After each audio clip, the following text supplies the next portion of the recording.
अहिले मणिग्राम तिलोत्तमा नगरपालिका वडा नम्बर 5 मा छु र यो स्थानमा यो प्रतीक्षालय हो। यहाँ डस्टबिन पनि छैन हैन। त्यसपछि यस्तरी चुरोटहरु खाएर फालिएको छ है। यस्तरी देख्नुहुन्छ तपाई। धेरै जो चुरोट खाएर फालिएको छ र यहाँ रक्सी पनि खाइएको रहेछ। यो बियर हो के हो है। यसलाई चाहिँ यता राखिदिनु पर्यो है। के गर्नु पर्यो भन्दा एउटा तिलोत्तमा नगरपालिका सुझाव दिन्छु मैले।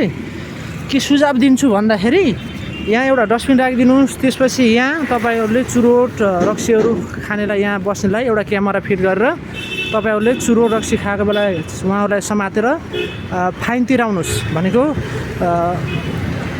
उहाँलाई फाइन तिराइसकेपछि त्यसपछि उहाँलाई सोशल मिडियाबाट सार्वजनिक गर्नुस्। यस्ता प्रतीक्षालयमा बसेर चुरोट रक्सीमा खानको लागि अनुरोध गर्नुस्, फाइन तिराउनुस्।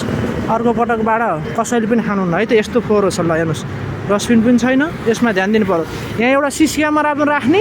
सिसी क्यामेरा राखिसकेपछि चुरो रक्सी जसले खान्छ त्यति बेला आएर च्याप्प छोप्ने, फाइन तिराउने। त्यसपछि उहाँलाई भिडियो बनाएर सार्वजनिक गर्ने। अर्को पटक यस्तो सार्वजनिक स्थानमा चुरो रक्सीहरू कसैले पनि नखाउन् है। त्यसपछि डस्टबिन राखिदिनु होला र आफूले प्रयोग गरेका कुनै पनि चिजहरू डस्टबिनमा राख्नुहुन्छ है त। ल धन्यवाद।